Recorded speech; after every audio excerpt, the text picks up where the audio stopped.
Hello friends, welcome to my YouTube channel. दोस्तों, आज की हमारी कहानी का शीर्षक है पैर और चप्पल, अकबर बीरबल की कहानी।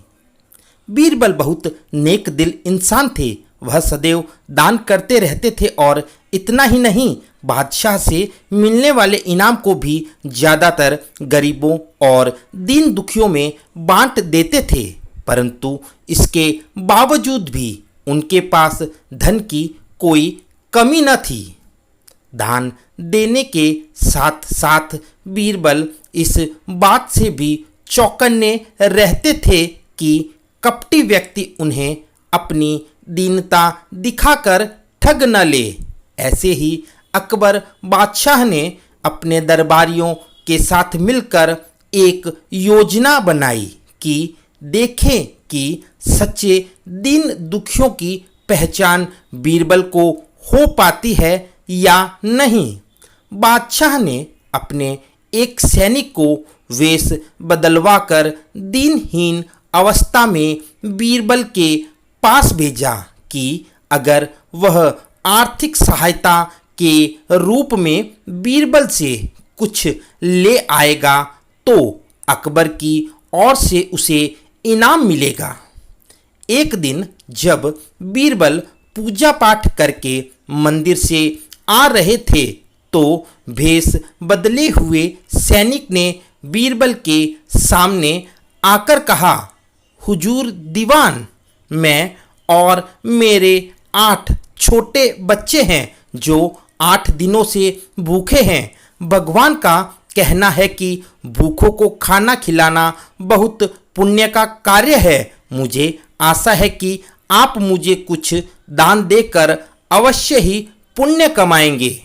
बीरबल ने उस आदमी को सिर से पांव तक देखा और एक क्षण में ही पहचान लिया कि वह ऐसा नहीं है जैसा वह दिखावा कर रहा है। बीरबल मन ही मन मुस्कुराए और बिना कुछ बोले ही उस रास्ते पर चल पड़े जहां से होकर एक नदी पार करनी पड़ती थी। वह व्यक्ति भी बीरबल के पीछे पीछे चलता रहा। बीरबल ने नदी पार करने के लिए जूती उतारकर हाथ में ले ली। उस व्यक्ति ने भी अपने पैर की कीमती चप्पल हाथ में लेते हुए छिपाने का प्रयास किया। बीरबल नदी पार कर कंकरीले मार्ग आते ही 2-4 कदम चलने के बाद ही जूती पहन लेता है। बीरबल यह बात भी गौर कर चुके थे कि नदी पार करते समय उसका पैर धुलने के कारण वह व्यक्ति और भी साफ सुथरा, चिकना, मुलायम, गोरी चमड़ी का दिखने लगा था। इसलिए वह मुलायम पैरों से कंकरीले मार्ग पर नहीं चल सकता था।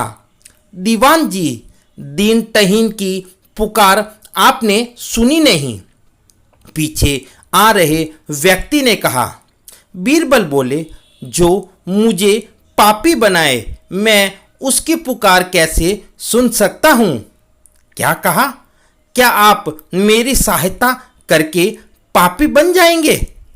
हाँ, वह इसलिए कि शास्त्रों में लिखा है कि बच्चे का जन्म होने से पहले ही भगवान उसके भोजन का प्रबंध करते हुए उसकी माँ के स्तनों में दूध दे देता है। उसके लिए भोजन की व्यवस्था भी कर देता है। यह भी कहा जाता है कि भगवान इंसान को भूखा उठाता है पर भूखा सुलाता नहीं है। इन सब बातों के बाद भी तुम अपने आप को 8 दिन से भूखा कह रहे हो। इन सब स्थितियों को देखते हुए यही समझना चाहिए कि भगवान तुमसे रुष्ट हैं और वह तुम्हें और तुम्हारे परिवार को भूखा रखना चाहते हैं। लेकिन मैं उसका सेवक हूँ। अगर मैं तुम्हारा पेट भर दूँ तो ईश्वर मुझ पर रुष्ट होगा ही। मैं ईश्वर के विरुद्ध नहीं जा सकता। न बाबा, ना, मैं तुम्हें भोजन नहीं करा सकता क्योंकि यह सब कोई पापी ही कर सकता है। बीरबल का यह जवाब सुनकर वह चला गया। उसने इस बात की बादशाह और दरबारियों को सूचना दी। बादशाह अब यह समझ गए कि बीरबल ने उसकी चालाकी पकड़ ली है। अगले दिन बादशाह ने बीरबल से पूछा, बीरबल, तुम्हारे धर्म कर्म की बड़ी चर्चा है, पर तुमने कल एक भूखे को निराश ही लौटा दिया, क्यों? आलम पनाह, मैंने किसी भूखे को नहीं बल्कि एक ढोंगी को लौटा दिया था, और मैं यह बात भी जान गया हूं कि वह ढोंगी आपके कहने पर मुझे बेवकूफ बनाने आया था। अकबर ने कहा, बीरबल, तुमने कैसे जाना कि यह वाकई भूखा न होकर ढोंगी है? उसके पैरों और पैरों की चप्पल देखकर यह सच है कि उसने अच्छा भेष बनाया था, मगर उसके पैरों की चप्पल कीमती थी। बीरबल ने आगे कहा, माना कि चप्पल उसे भीख में भी मिल सकती थी, पर उसके कोमल मुलायम पैर तो उस भिखारी को भीख में नहीं मिले थे, इसलिए कंकड़ की गड़न सहन न कर सके।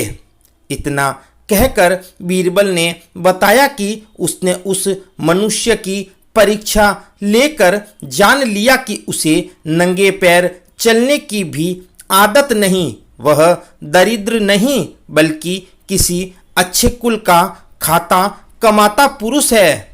बादशाह बोले, क्यों ना हो, वह मेरा खास सैनिक है। फिर बहुत प्रसन्न होकर बोले, सचमुच बीरबल, माँ बदौलत तुमसे बहुत खुश हुए।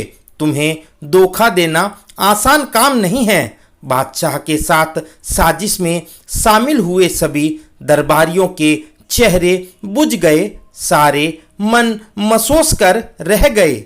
आई होप फ्रेंड, कहानी अच्छी लगी होगी। इसी प्रकार की मज़ेदार कहानियाँ सुनने के लिए हमारे YouTube चैनल को सब्सक्राइब करना ना भूलें। Thanks for watching.